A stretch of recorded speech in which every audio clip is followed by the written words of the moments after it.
right, it's 8 o'clock on the dot, 9 o'clock Eastern. Welcome to the call. Thanks for joining. Come on in. We're going to have some fun tonight, guys. We're going to talk about Amazon. We're going to talk about software. We're going to cover a lot of things tonight, and we are going to have some fun. So hopefully you guys can hear me loud and clear, because we're going to go over some of the things that are happening with Amazon right now, what you may not know about what's happening with the world of Amazon selling, business, e-com, or finances. Let's get to that in just a minute. So for those of you who are just joining, welcome. Let's come on in. I see some new faces, which is fantastic. Always great to see some new people on every Thursday night live.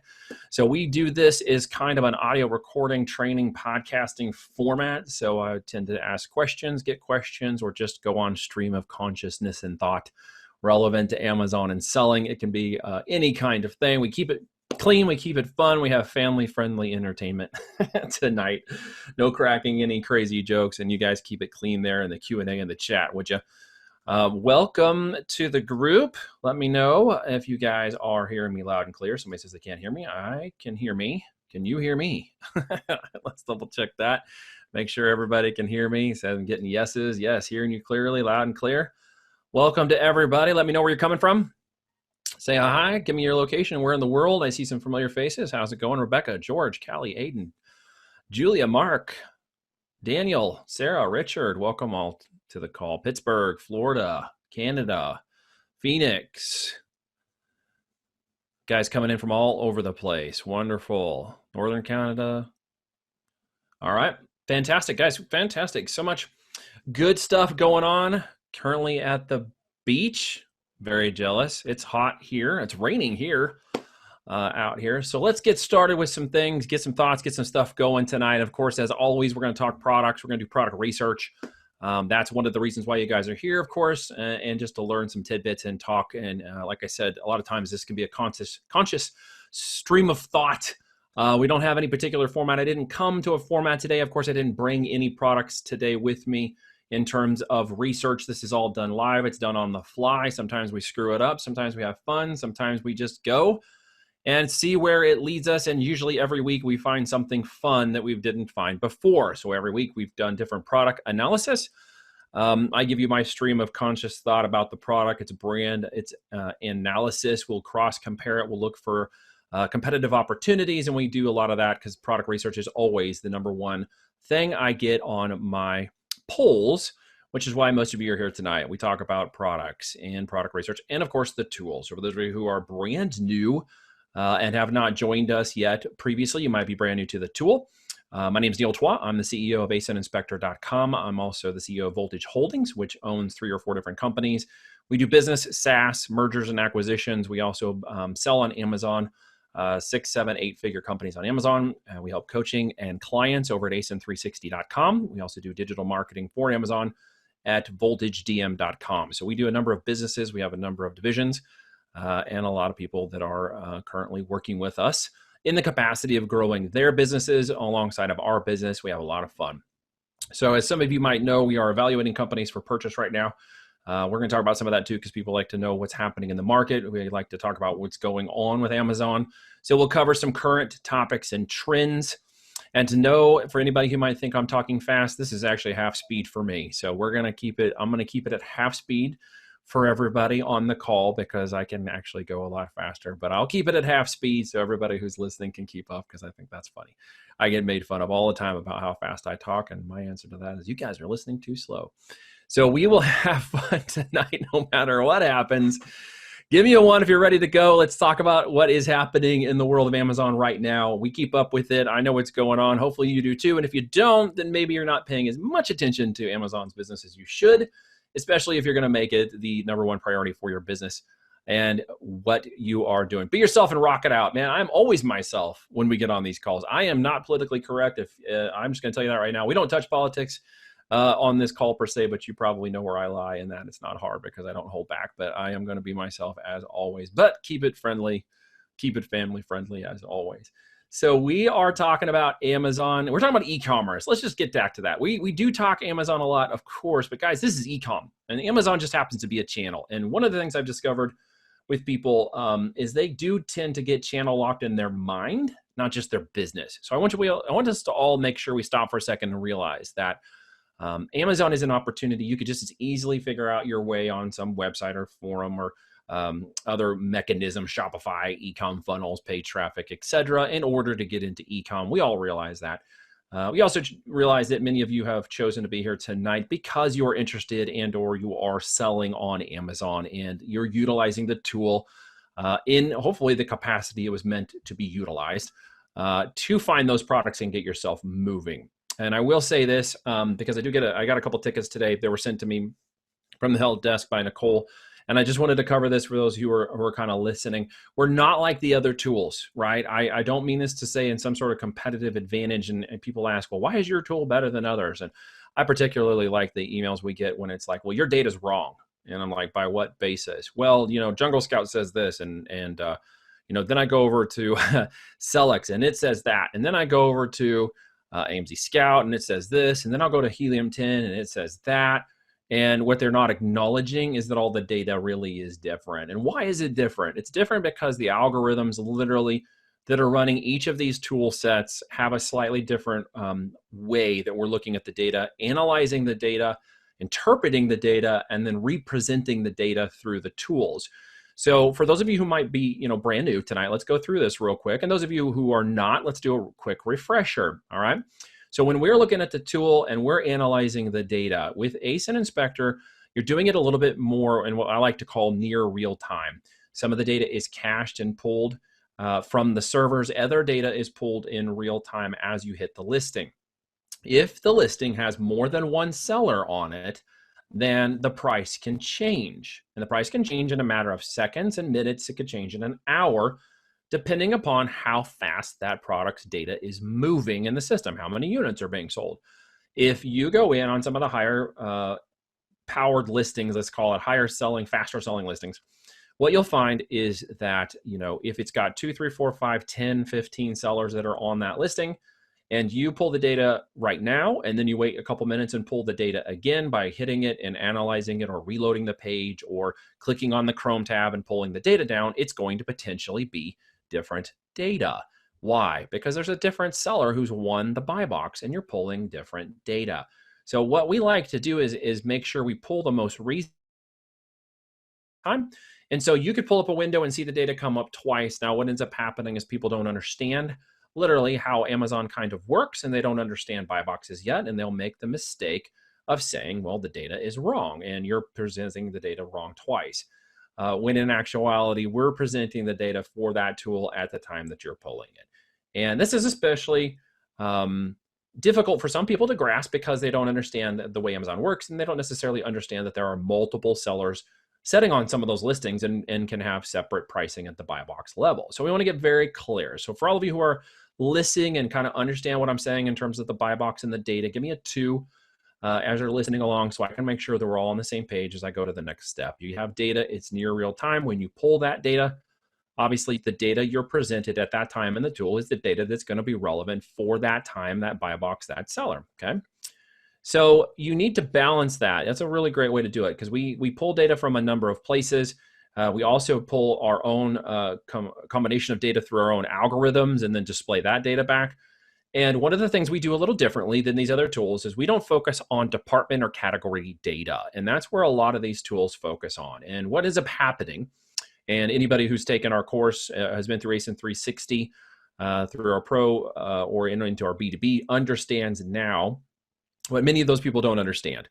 And that really has to do with understanding the data and the way that the tools are displaying that data and why it's being displayed in the way it's being displayed.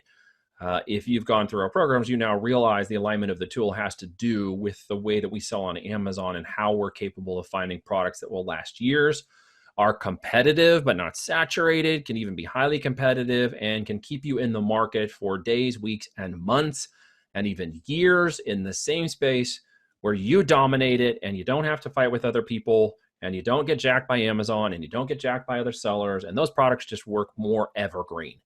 And that's where product and building these businesses really becomes a lot of fun. If you move into the department or category levels within Amazon, you are in hyper competitive states most of the time. And a lot of times you'll fall into saturation with those before you recognize what's happening. And so the data for many of these other tools out here is presented at that level, and it looks really good. it looks different than the data you pull in through ASIN Inspector when we pull that data. So we're pulling at the node level, and you'll notice that in the little widget, it says the node and the node BSR level, and it will look different, but it will be closer to the actual pricing and the actual units and the profitability as we calculated in the tool. And as you will get that product on the market and then start to sell it, you will see that that is more accurate. It is more accurate sales data. And we've used that as the basis of our business, our profitability, and the success of our businesses and brands. So I can tell you firsthand, it works. And for those who are coming through our coaching, who have been successful, and those that are in it right now and getting going are finding that out as well. We combine those two things. And that's something actually in the next version of the tool in combination with the web platform that we're starting to put together as a little bit more concise way to present the data to just really stay in line with that methodology. And it's important to understand that because people get into the wrong products, and before they even realize it and have chosen competitive, too competitive, or saturation that they didn't really see or didn't know how to look for, they lean on products that set out there for 3, 4, 5, 6 months and just don't sell. I ran into that with a couple calls this week, and it's always disappointing to me, because people weren't taught how to look for that correctly. They get their products, they spend a lot of money.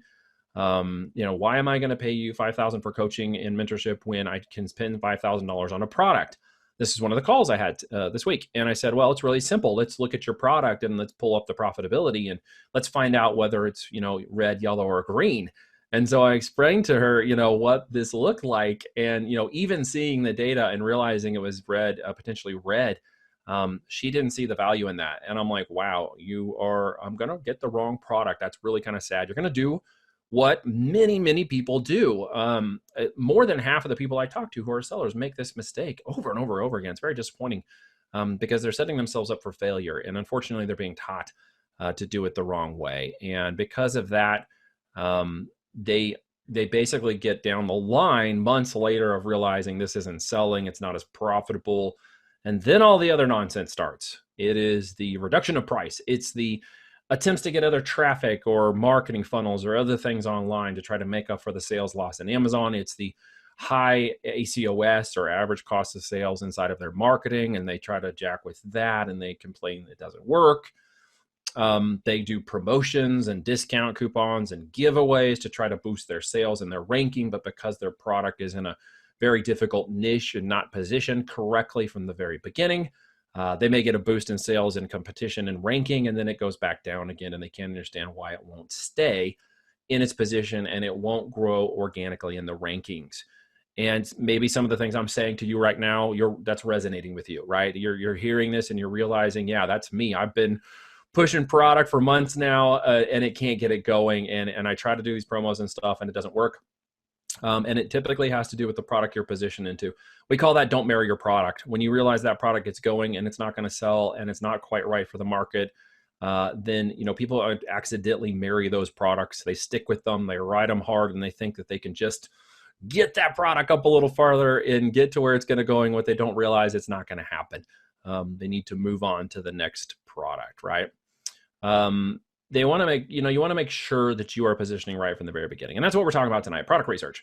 So let's get into, and these are some thoughts. You guys are welcome to chime in on any of this if you want. I just wanted to make sure we understand that the way the tool and the data are presented and how it's presented in terms of the way you should actually sell correctly within Amazon, those are tied together, whether you recognize it right now or not. So the data saying it's wrong in ASIN Inspector versus what I just pulled from Jungle Scout, what I'm going to tell you is the people who go with those numbers and the other tools and the higher volumes of revenues and the higher volumes of units, because it looks really good on estimated revenue, they are being set up for failure. And I know a lot of coaches, guys. I've been in this market for a lot of time. I've taught a lot of coaches, and I know that some of them, are doing great. And I know many more, unfortunately, who are leading people down the wrong path. Okay. They're leading them down the path of looking at with the wrong data, and it just ends up backfiring. It's so disappointing because I get so many sad stories at my doorstep all the time about people who put a lot of money into these things and they're not getting anywhere. Some of them with savings and money they borrowed, and it's really disappointing to me and really sad because they get positioned where they can't get out of it. And I really hate to see that. because people put a lot of hard-earned money into getting their new businesses going, and it's difficult to get it going. And the last thing you want to do is make the mistake with the wrong products. So let's look at some of this. Let's get going here in a minute on some of the updates and to the tools and other things we got going on. But let's talk about what's happening with Amazon. So I'm reading an article right now, and since I'm kind of podcasting some of this, guys, I'm not going to show the screen. We're going to talk it over. It's going to be for those of you who are sort of already on Amazon and selling right now. Fulfillment by Amazon, obviously, we know they're getting the doors open. We know they're trying to sell, trying to move more products faster and make it easier for sellers to get in. We also know that Amazon is dealing with a couple of very big problems in their business right now with some potential whistleblower issues. It may have presented itself as them trying to shut the whistleblowers up, to hide some of their practices inside. So that's some of the cons that are happening a little bit right now with the market.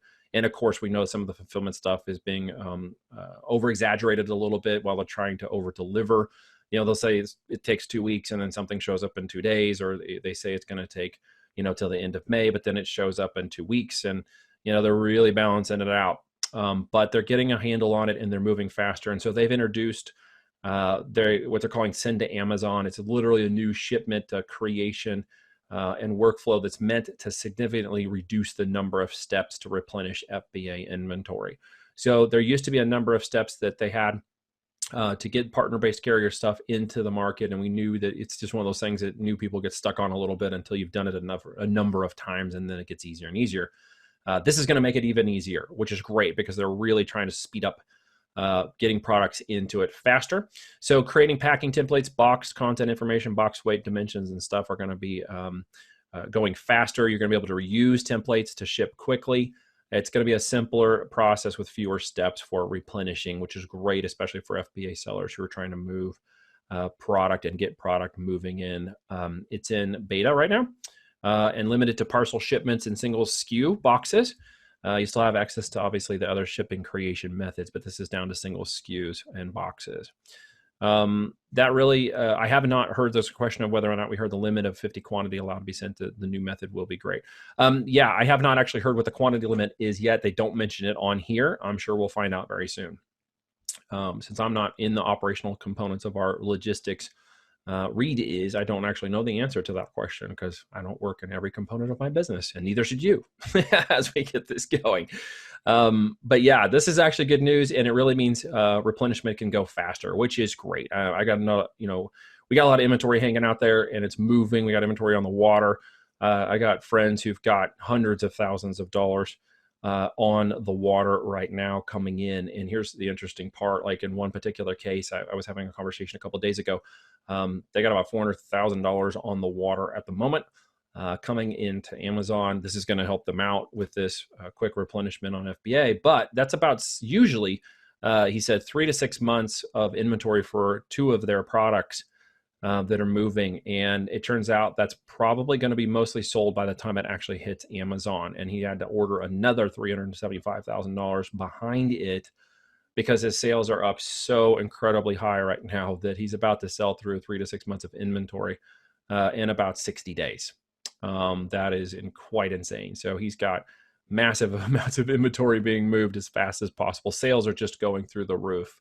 It's quite an amazing time. I've never seen anything like this in the 8 years we've been selling on Amazon. It really is the most impressive time to ever get into e-commerce. In fact, actually 6 months ago would have been the most impressive time because then you'd be ahead of the curve. But now you're in the wave. It's still not too late to be riding that wave. And I see your guys' comments. I'll catch up with them in just a second. But it's not too late to ride that wave and to really get moving.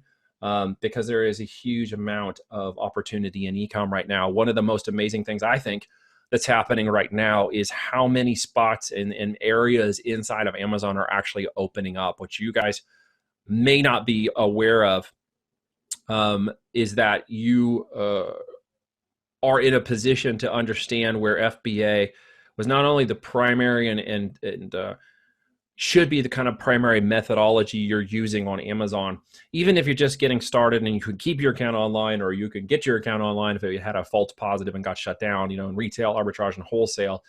Just getting started is very important. I get that. For those of you who are trying to get products and get things moving, I appreciate that. Ultimately, you've got to get things into FBA and you got to get them branded for yourself, because that is where the real opportunity is pushing.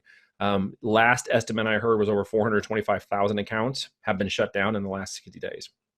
That's a lot of accounts. And here's the thing, though. Nobody I know in FBA has gotten shut down.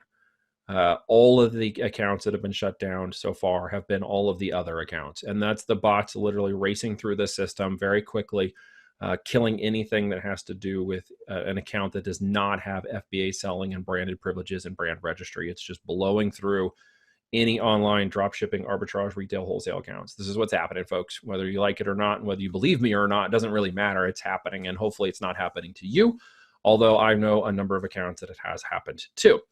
How to protect yourself. You got to get an FBA, you got to get a brand, you've got to get it registered. One of the things we teach. So we want to make sure you guys hear and understand and know where that's going. You should also know that during this current, thing with the whistleblower, and what's going on with Amazon. They literally just announced that the White House is identifying Amazon's some of its foreign domains as a notorious market for counterfeit goods. Specific platforms. There's actually a couple of legal people that I follow who are specifically around Amazon, and they did a review of the counterfeiting policy. Now, this is where it ties into this conversation. They were talking specifically about Canada, the UK, Germany, France, and India marketplaces, where a foreign domain from a US-based e-commerce platform had been identified as a very serious place for counterfeiting and pirating goods. And so by the submission of IP rights owners, Amazon is having to face the fact that they need to get more diligence done on sellers for what is considered to be counterfeit goods. Now, here's the interesting part of the gray area of this. Obviously, IP owners own the brand, own the protection of the brand down to the trademark, even potentially patent pending. Brand registration in Amazon is a process that has to be completed to prove that you are the brand and only brand owner that can be sold on the platform. These sellers are not doing that. These sellers are opening accounts and selling other people's products. And through that mechanism, they're able to more easily counterfeit. And that's where, we call it the Chinese hackers and everybody calls it the Chinese counterfeiters and stuff, but it's not just them, folks.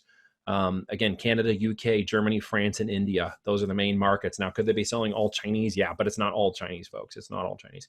It is anybody who's literally not brand registered, selling who does not have the IP in their control. And that's where things are getting very interesting, because now the White House is putting pressure on them to get this under control because it's hurting the market.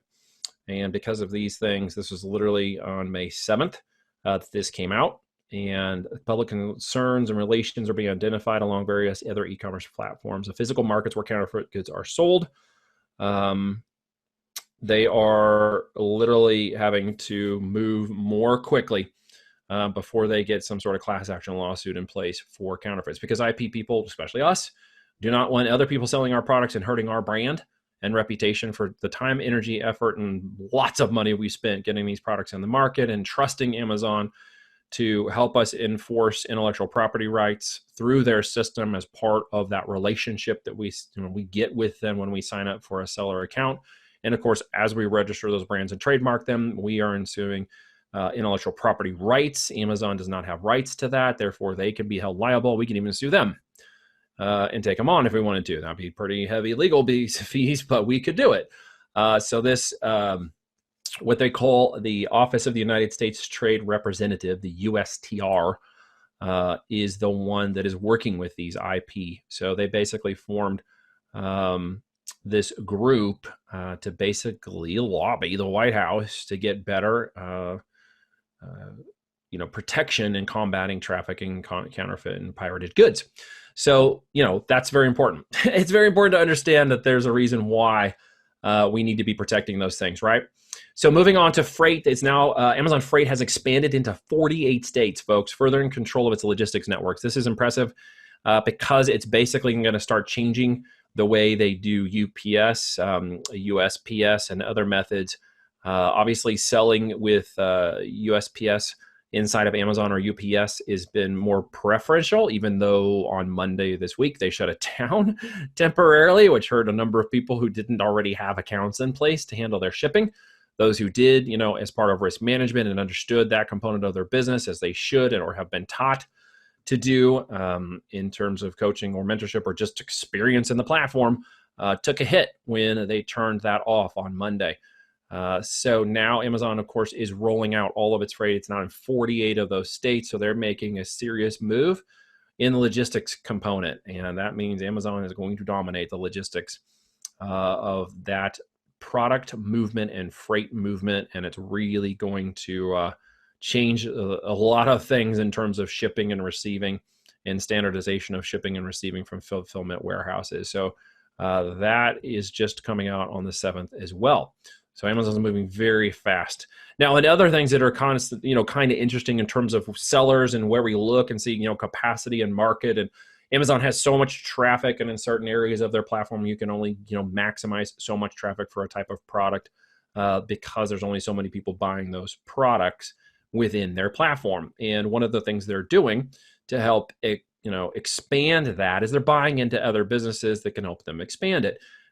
They have now registered interest in what was once a bankrupt OneWeb broadband satellite constellation asset business, as it says, a bidding game of assets with OneWeb satellite to basically help deploy more internet into rural areas.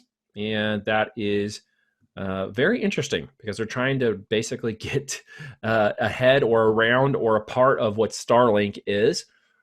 Which is part of SpaceX and Elon Musk's deal.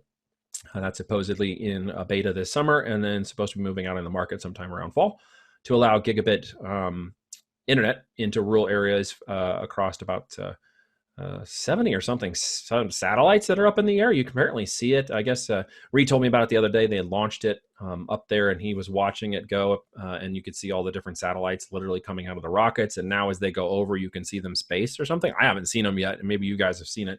I heard it's pretty cool. But they're really moving that market fast. And obviously they're trying to get more market share and more traffic by, getting more people to their sites, which is one of the things they're moving on. So that's updates. That's a lot going on, man. There's a lot of change happening in the market, of course, to adapt to what is occurring. And of course, systems and other things are being affected by that and the people who sell on them. But make no mistake, there's a pros and cons list of things we just talked about at this moment. Of course, I would always lean on the pros because there are so many more of them for what we sell on Amazon and what we do with Amazon as an opportunity for a platform and a business. And creation of an e-com company that just happens to utilize Amazon as it goes to market. All right, so someone's asking a couple questions. Let me go through these questions real quick. We've got data questions. Will Amazon let them send it all, or are they going to do split FBA and Amazon? Will Amazon let them send it all in? It's FBA is what they're asking to be sent in. And that's what that's send in Amazon is actually focused on. It's focused on FBA. So of course, if you have FBM capabilities, you could keep selling even if your FBM, FBA inventory is considered non-essential or locked up at this moment, or you can't simply send it. I know a number of people who are shipping FBM themselves at the moment because their FBA inventory is currently stopped as non-essential. So it's been held up for a little while. Who's saying this? Okay, Richard, I'm just getting one page of ASINspector results, whereas before I got several pages. So yeah, ASINspector, let's go over to that real quick. Is there any Q&A questions or things I'm missing? No, I don't see it over here. All right, cool. So let's jump to the screen and let me share my desktop here. All right, so ASIN, one of the things we've done in order to kind of minimize the data flow and also maximize the results of additional data fields we've put into the system, and to keep it obviously 99.99% online and all the data moving as fast as possible, is that we did do some restrictions on data that was being moved previously in the system. And what I mean by moved is, why am I looking at double-sided tape? Okay, so hey, you guys throw some ideas in here. I'm gonna come up with some. We're gonna play around and maybe we'll find something fun out here. If you guys got any ideas you wanna play with tonight while we're looking, we can do that live. The system itself is able to show the first page of results. Let's let that pull that up here. And then you're able to see how many pages are actually available for it, 1 to 7 pages. So you're able to see the first page results of that entire search. Every first page within Amazon is a bit different. There are hundreds of millions of first pages in Amazon that are created on the fly in many instances, or are a part of different combinations of keywords and entry that is occurring. So there are a lot of page ones depending upon how you search. So when you are in the system and you pull it back, the number of results can vary based on the page in which you're analyzing. So you can get up to 58 on the first page. Now to get to the second page, you're going to click next, and that's going to move you to the next page of data. No matter what type of seller you have been, when we analyze data and determined, what kind of seller types and people are moving within our system, even for those who are doing online arbitrage or doing it for wholesale or using the tool for those types of seller models, you really don't need to go past the first 1 or 2 pages. You can go down to the third page, but honestly, if you're going beyond that to look for products to sell, you kind of miss the opportunity that is Amazon for where you are actually selling in the marketplace. So we did restrict that by the number of results that are appearing, and that is a speed and performance move in the database. Now, should you want to get this data, here's how you would do it. If you want to pull page by page data, you can simply come up and hit select all here. All right.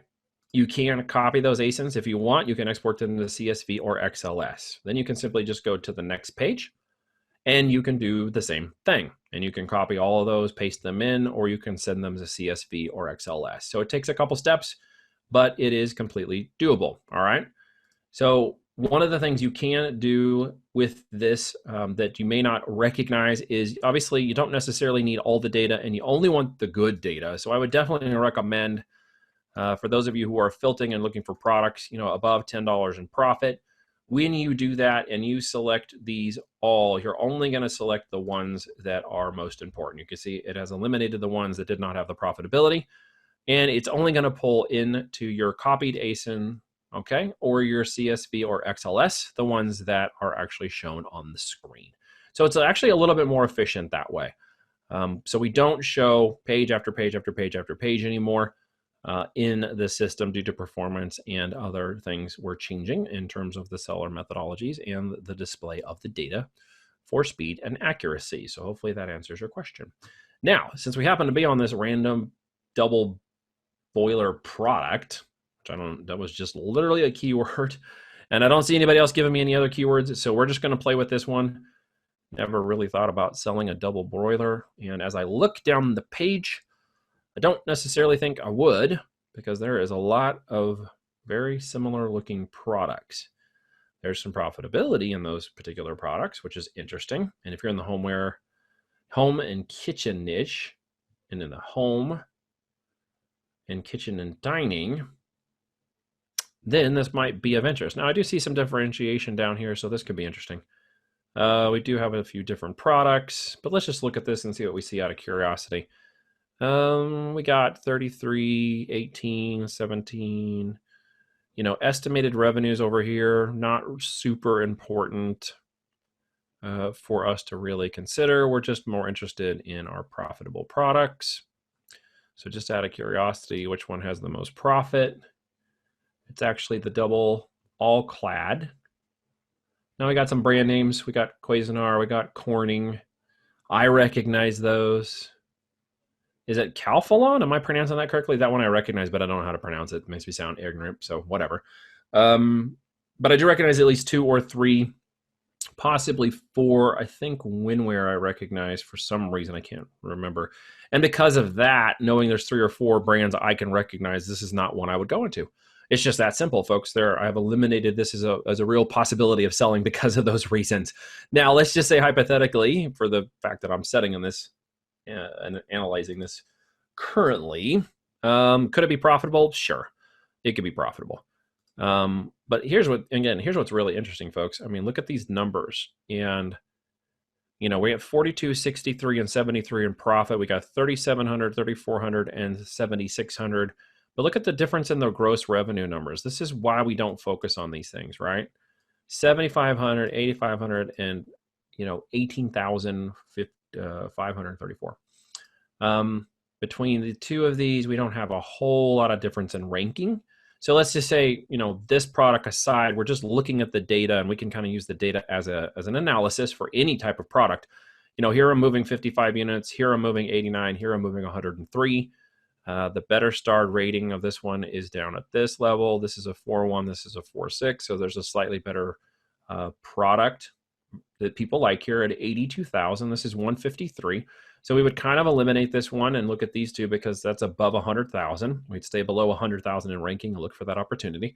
Because remember, we don't need to try to get down to 1 necessarily, but if we could get down close to 10,000, we can stay at that BSR for years. And this is where people get kind of confused. They say, well, you're not number 1, or you're not number 5, or you're not even, in the first 5,000. And you're like, yeah, I'm not. And you know what's going to happen? I'm going to be in the 7,000 to 15,000 BSR, making a really great payday on this product for days, weeks, months, and potentially even years without ever being disrupted, without ever having a loss of revenue and profit, and without having hijackers and other people playing games with my listing. I'm going to just hang out in this little sweet spot, okay, where we like to drift on Amazon, and then create 5 of those products that do the same thing. Instead of going into the crazy niche, coming in right in behind it and just coasting out, hanging out in this little node, making money, putting in $3, $4, $5, $10,000 per product or more, and not having anybody disrupt us. Okay, and that's where things get to be interesting. So people don't understand that. So at this at 82, making 3,750. So if we were to take this product and analyze it and say, okay, what happens if it were to get down to, where are we going to go? A quarter of that. We get down to 20,000 and you got $11,000 product. So if I just get this thing down to 20,000 BSR, moving an estimated 282 units a month, and I keep my COGS and cost of goods around 35% with a $29 product COG, taking in a net payout of $71.93 before fees, that's $11,897 a month. That is how you win on Amazon. You just keep finding and identifying those products. I'm not shooting the moon. I'm not expecting one product to be a 7-figure hit. I'm expecting one product to turn into a revenue stream that's an asset that turns over every month, every year, and continues to keep doing that. And then I just keep stacking on top of each other, okay? So I know that people get on and they start thinking about big numbers and big lottery idea and mindsets, and they don't start thinking about longevity and business and growth and less risk with continued reward. So I want you guys to stay focused on that. We talk about it for those of you who are listening. I want to make sure you keep paying attention. Yes, it's because they were FBM. That's right. So the fees weren't on there because those were FBM. And you're going to find that a lot right now because a lot of these people are having to ship FBM. And that's a very good catch, Rebecca. Thank you for picking that up. You wouldn't have known that if you hadn't come to our training. Huh, Rebecca? I happen to know Rebecca is one of our students at ASIN 360. She's up in her Amazon IQ. Good for you, sis. That's fantastic. All right. Somebody said walkie-talkies. Walkie? You got the walkie-talkie. All right. Walkie-talkies for kids? Just walkie-talkies? Any particular area you were wanting? Let's just go walkie-talkies. Somebody said walkie-talkies, so we're looking at walkie-talkies. These are electronics, so I would warn you guys. Electronics, okay? Not necessarily something you want to play around with if you're new. If you've got some experience, then you might play in this area. Again, a warning to anybody who does. Having experience selling electronics on Amazon and also knowing some people who does this as a normal business. They do get a lot of customer support. The fee returns and inventory issues and stuff can be a little bit greater. So it's not necessarily something we recommend people do, right? Definitely a cool opportunity to chat with family and friends, no doubt about it.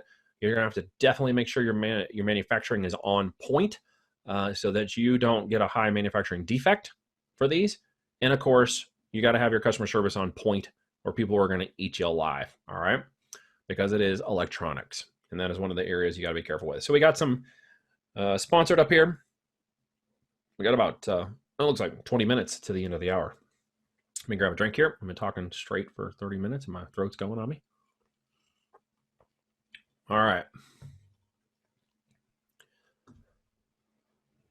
So Sarah, did you have any particular type of product? One of the things I'm looking at immediately though is while there's color differentiation, it's going to be very difficult for me to kind of determine where the particular value is in some of these, right? So I can see 4 at 56, I can see 2 at 24, 3 at 37. These are very different type of looking. I mean, these are all kind of the same. This looks pretty different. Looks a little more professional. than the other ones. And obviously it's got some good ratings and stuff, very high ratings, which is very competitive potentially. Makes it feel a little saturated. Just looking at the listings as I go along, just gut. I don't know that for a fact just yet. We'd have to test it and go a little deeper. Let's go ahead and let ASIN kind of pull some stuff in the back here. Looks like there's going to be a lot of people without inventory. That's what's happening a lot lately. It's not showing the data because they don't have the inventory. Those are sponsored. This one is here. This one's in stock. Yeah, it's not wanting to pull the data for this listing in this particular category of electronics. Let's see if we can back up to a different category. Let's go back down to the node here. We're going to look where toys and games is where this is coming out. Really? Interesting. It's showing up as all walkie-talkie. Oh, look, interesting. Okay, so the keyword play on this. Electronics stores. Did you mean walkie-talkies or walkie-talkies? Interesting. So Sarah says the differentiator. Okay, differentiator would be the range, but otherwise, I'm assuming frequency of range is standard. Yeah. I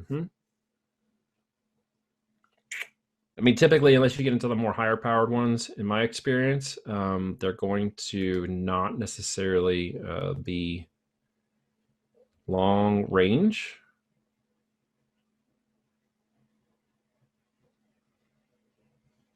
Yeah. Whoa, somebody's got some discounts on these bad boys. Typically, that's a third-party seller. Yep. Two-way radios. Okay. Let's just have ASIN pull that listing together for me real quick. Yeah, it's not wanting to pull that data from this segment. Portable radios, two-way radios. Interesting. Okay, so it's coming from portable two-way radios. We're just dissecting this market a little bit.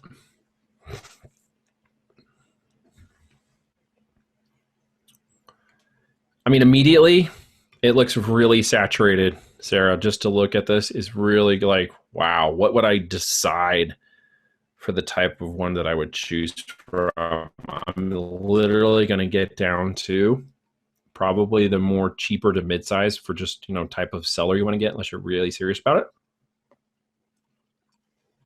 It's definitely could be considered a prepping tool, but I think you're going to find you're going to go into more competition and saturation with this type of tool that you could use for that aspect of what you were headed for, which was the prepping type of pandemic tools. And you can probably go into something a little less complex, a little less saturated and competitive, and try to find something sideways. So let's just kind of pick something here and see if it can't take us down into a product or products that maybe you could consider in this market that are not something that you might have thought of.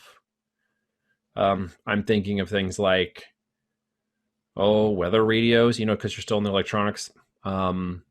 Anything sort of in the survival space would be interesting, which could be anything from knives to matchless lighters and butane torches and even flares. There's some heavy duty looking ones, right? Everything is going to be showing up here. I was trying to see if it was going to give me some additional. Typically, this is going to be a more, hand crank radios, right? That have to do with charging them yourself. No doubt about it. Yeah, you're somewhere between survival and prepper when you get down to that. The kids ones are typically going to be a little bit cheaper, probably a little bit on the, my kids have gone through probably 2 of these and broke the crap out of them already. We had like 2 sets of these, and I don't think any more of them, I don't think any of them are working anymore. We've got an LED battery charging portable emergency tool. That's interesting. Making about $2,300 a month on this one. We got a black one and a red one. You can also charge your phone from it. That's kind of cool. Yeah, solar radio, branded listing, photoshopped, very nice. Looks like you got 3 different battery types. You know, battery types and stuff on Amazon, this is going to be a little tricky. Doable, but a little tricky with the inventory, right? So again, I'm just talking this out. You guys are going to hear my free-flowing thoughts. I'm just walking you through my thinking. Crank Solar 36. This one's a bestseller. So I would just keep digging through this market and keep looking for angles and points of difference and trying to move maybe into something a little less technical, Sarah, with the particular products, only because of the reasons I mentioned earlier. I would probably, you know, people are looking for, you know, like, okay, bug out bag stuff, right? Any additional bug out? What else would go as a, you know, what else could go in a bug out bag, right? So if we just search a bug out bag here, let's see what comes up. So we're going to go over here and just literally go to images and look at this. Okay. There's an image, there's an image. Look at all these accessories. This is where we should be really digging, right? What catches my attention? Because there's all of these ones. Let's see, what catches my attention? Anyone? This one's got a big old gun in it. Well, there's a gun in that one too. How to make a bug out bag. There's a lot there. Kind of what I'm looking for, to be honest, at the moment is how easy, okay, this one, how easy is it for me to kind of see the products and how they're laying out? Okay, so I'm just gonna like, look at this one. All right, so we're just analyzing, got a life straw, got some compass. Okay, that could be interesting if we could find out a kind of a double compass or a little bit of a pack. We've got the lighters and the mesh. Obviously the tactical lighters, those things are really saturated, by the way. Lights, boxes, what is this? Buckshot, nice. This thing, that looks like a monster of a tool. I got a hatchet. My window's being blocked by Zoom. What else do we see that's of interest on here? What is this? Oh, this is a little key lighter chain thing, probably for striking out matches. Obviously striking out matchless lighter. What's that thing called? Can't think of the name. I know it's in here. Probably going to be relatively cheap to make and probably difficult to try to just pick disposable lighters? No. What's that thing called? Anybody? Help me out here. Yes, a flint striker. Thank you. My brain was having a hard time focusing. That thing. But I wouldn't necessarily sell it just to that thing. Because if you guys remember last week, for those of you who were here, we did a quick analysis of 2 different kind of dog tools. And there was a dog grooming and it was also sort of a cat grooming tool. And we had one product and the other one were exactly the same, except the one that was selling $19,000 a month had a point of difference, a very simple point of difference. And it had like a digital tag for your animal. And it had a little pet symbol. And it was combined with the other product, the same one. One was charged $11.99. The other one was charging $24.99. One was doing less than $1,000 a month. The other one was doing $19,000 a month. And it just had a better point of difference. For those of you who were on that call, or go back and watch the recording from last week and you'll know what I'm talking about. So would you sell this particular product just by itself? Not necessarily, but could you throw that product in with another one, like maybe this bag or this little tool, and kind of bundle those 2 together and maybe charge like $32 or $39 for it, and really make yourself something a little unique that's got a point of difference, right? I mean, this entire bundle package, definitely. The problem you're going to find out with something like this is because of this type of niche, people are very specific. Like, okay, the guy would be like, oh, that's a 40 cal. I'm not going to, you know, I would do a 9mm, so I don't like this. Or, you know, not that you're going to put guns in an Amazon bag for bug out, by the way, you would not do that. But my point is, the people who typically try to buy these kinds of things, they really are into it and they really know which particular products and types they're looking at. And while you could get them to really like a combo of 2 products together that fit into their bug out bag, you would probably never find a group of people who would have 100% consistent, agreeable everything in a bag like this. Okay, they're gonna be like, oh, I'll never buy that paracord, bro, because that thing would like totally break on me. Because survival people talk like that. I don't think they do, by the way. Okay, so you could probably bundle some of these things together and make a really simple, and if you can get them from the same manufacturer, bundle together in a box, create sort of a unique point of difference bundle, and then you could actually really, you know, clobber that. So as you get in here, you know, just where we're going in this thought process from where we started to getting down to this, to weather radio, to moving to the possibility of a bug out bag. that takes us over here to determine which particular types of products make sense, and actually looking in there.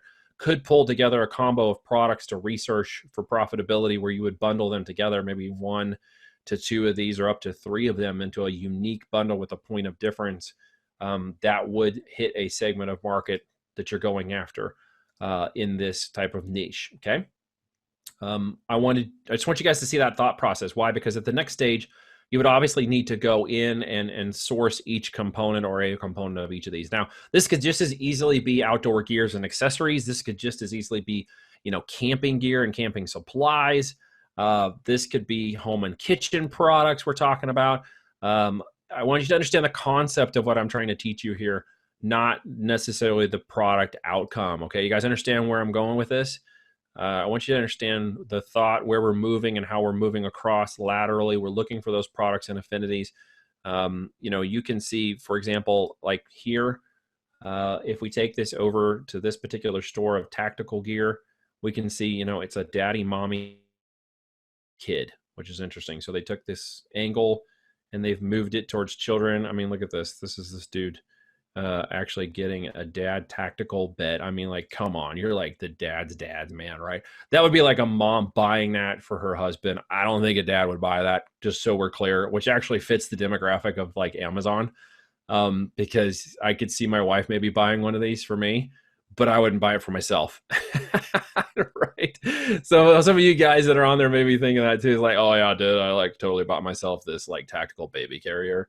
No, you're not going to be talking about that on the water cooler at the office. Definitely not. But your wife, I mean, look at this guy. Look at this guy's face. I'm sorry. I'm making fun. This dude right here, he is just like, I want to kill myself. Like, I do not want to be using this thing. All right, I'm going too far. Sorry. Just found that to be funny. Maybe nobody else thinks that's funny. All right. But the bag and the concept are definitely there. I mean, look, this is a diaper bag, dude. This is so cool. I'm actually really digging on this the farther I go into it. This would be something that literally a 27 to 35 to 40-year-old woman would buy for her husband, who is kids, and kids are evergreen. And there you go. Now you've got survival, tactical, baby, evergreen niche all in one. You're welcome, Sarah. Go source this product. $134. Go backwards. I'm really digging on this idea. You can get black camo and Ranger green. Look at this. This is really cool. Tactical diaper bag. Okay, let's look at this up real quick, because this is the last thing we're going to do before we shut it down tonight. So for those of you who maybe are listening, we're talking about a tactical diaper bag backpack that would just, I don't know, caught my attention for the reviews. I mean, that's the other thing, guys. Like, we're looking over here. One of the things you can do just to sideways into a market segment out into the world, to kind of do some cross comparison, is to go into Google Shopping and kind of look at some of the products and stuff that are also selling that maybe aren't necessarily selling on Amazon, or cross market them with Amazon and determine, where they are. Look at them by ratings, because, ultimately, guys, I want you to remember, Amazon is just one of the channels, okay, that you're going to sell on. And as you grow these businesses, you will sell on other channels. And of course, you need to make sure your products have more marketability in the outside, Amazon sphere than just Amazon itself, because you're going to want to move these products into other channels later on.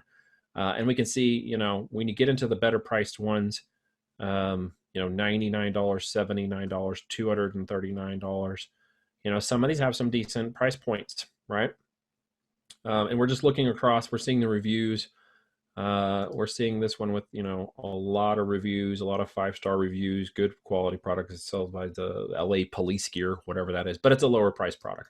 So out of curiosity, let's just come back over here and let's see what Amazon says about tactical diaper bag backpacks. $134.99. Messages are blowing up over here. All right, $55.79. Prices are getting pretty competitive. What was the price of the one over here? We had $134.99 on their website. Well, we've got literally tactical baby gear. There you go, right? Tactical baby gear. They're advertising right here on Amazon. Look at that. Oh, I just gave you a click. Sorry, guys. Whoever that was, you just paid for that. My bad. Not selling terribly well, though, for these guys. I might have to hit these guys up, because they're not doing very much. They should be doing a lot more business than this. Wow. They've sold 5. Not cool, man. They should be selling a lot more. 69,000. Look at that, dude. It's really cool. I'm digging on this. They got a nice listing. Looks like they put some effort into getting their stuff out here. Almost perfect except one. Ouch. Handpicked by my wife for our first 2 kids. There you go. Incredibly durable, blah, blah, blah. Still in great shapes. Quality is great. Unfortunately, it's just too much for the day-to-day use. The guy gave a 1 star after saying that he's used it for 5 months. And man, you got to write that crap off. People are just so cynical. That's ridiculous. I would be pissed. Look at that. 1 star, and he actually really liked it a lot. He just said something about day-to-day use. I get day-to-day use. I have 4 kids. They were all babies all at one time. We had everybody in diapers for years. I know how it works. Man, give a brother a chance. All right. These guys have a lot of opportunity, and they're missing it because these are obviously not selling terribly well, and they should be selling a lot more. With a decent profit at $55.88 estimated if they get their product for $47.25. I definitely think, Sarah, and we're just talking to you because you started this, and someone else may be wanting to steal this idea from you tonight on the call and go check this out. It's free game for anybody who's listening. But, decent price point. Let's just say, for example, you could get that down a little bit on the cost, maybe. You paid upwards of at least $50. You're still making about $50 in profit, even to source. Let's say you ended up paying $60, $70. You still got $31 in profit. So I mean, you could really play around with that and get that down nice. Get your point of difference in here, right? So this is just the bag, but it doesn't have any of the other bag supplies. So I could see you tossing in one little point of difference for this type of bag. Looking to see what other kind of accessories and stuff maybe are being sold in combination. You could actually stick your little keychain, flint, striker, throw that in with it so the dad could light the diapers on fire, while he's out trying to bug out. And you can put that 2 together and kind of look for different points of difference. So guys, we have gone all over the board tonight into a niche, but this is definitely an evergreen niche. Survival is for sure. Playing around with the baby gear. We obviously went through electronics. We went backwards. We looked at profitability. We found some profitable products. We actually identified a product right here that, for all intents and purposes, should be doing a lot better with tactical gear. They're even advertising, but they're really not making a whole lot of sales. This could be a product you could potentially come in on at the price point that this is at and actually compete with these people relatively well. We've got a number of good price points in this area of competition, as we saw when we went into it. We see that there are a number initially that have different, good points of difference. There are some that are very similar, but I'm still seeing some pretty good differentiation, which gives me, the belief at this moment. Yeah, dog tags, right? Put some dog tags on that. You could definitely put some baby dog tags on your baby tactical backpack. That would be killer. Dad would love that, right? That would be funny. Here, this one says Dad Squad. It's got some of the eye hooks on it, which is cool. But you can see, just across the board, these are all making money, like making money, making money, making money, making money. That is very positive, Sarah. Very nice. So take this one, run with it a little bit, see what happens. Look at this one. It's even got a little diaper changing bag, but I'm definitely seeing some opportunities, and we are looking at just tactical diaper bag backpack with 411 results. And we're not quite into the node because we're somewhere in between diaper bags and tactical supplies, which is, now that's a funny crossover niche. I got to tell you, that one's making me laugh tonight. Guys, I hope you're enjoying this. Hope you're having fun. I hope you got something out of tonight. I hope you've learned a little something. Definitely get out and make sure you take the opportunity to catch up with Amazon, what's happening, because many things are changing. Obviously, there's a lot of product opportunities. I just identified 3 or 4 variations, bundling opportunities. We just crossed over baby with tactical. How fun is that tonight? And I would encourage you guys to go play with that concept and definitely see it as an opportunity. Of course, we looked at tactical diaper bags of all things. I love where these go at night because we never know where I'm going to end up. We ended up at dog groomers last week, and this week we're at tactical baby bags. So this is fantastic. So the whole point was to help you see the thought process and understand how you can move from product to product. You can get ideas just as fast as we did and go lateral through the product research. I do know that this is where people get hung up a lot on trying to identify, well, what am I going to sell? What in the blank am I going to sell? And honestly, you can sell any of the things we talked about tonight. The question is, should you sell them? And that's where the rubber meets the road. And that's where most people get caught up in analysis paralysis. And if you are that person who is sitting on the edge and has trouble trying to figure out how to get from concept to product and product to actually manufacturing and manufacturing to selling, from samples and validating market ideas and getting marketing going, go over to ASIN360.com. Let's have a no pressure discovery call. Okay. It is a coaching and mentorship program that we're talking about. We do help a lot of people understand the opportunities we talked about tonight on a more detailed level and actually how to take advantage of the market. We have a number of those people on this call tonight who I believe have enjoyed the training and are enjoying the opportunities and are really getting things figured out for their businesses and are hopefully taking very, very good massive action, because I know we're pushing you guys to do that. If you're one of those people on the edge and you want to go faster, easier, with less stress, and you want to get products like these identified, manufactured, and you want to help sourcing them and help getting them in the market the right way for your marketing, check us out, ASIN360.com. We're part of the same team. We're here every Thursday night. And of course, we do live trainings every week for our ASIN Pro members. And it might be just now that it's your time to get into ASIN360.com.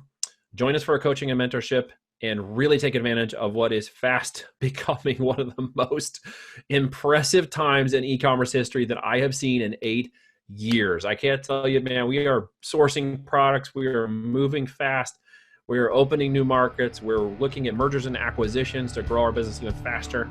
And all of you who are listening to this tonight should be doing that too, because the opportunity has never been so much fun since I've started on e-com almost 2 decades ago, and since I started on Amazon in 2012. Guys, have a great night. Have a great rest of your Thursday. Same time next week, 9 p.m. Eastern. Check out ASIN360.com if I can help you go faster and the team can get behind you. I'd love to do it. You guys have a great night. Thanks for joining the training, and we'll talk to you all again soon. Take care.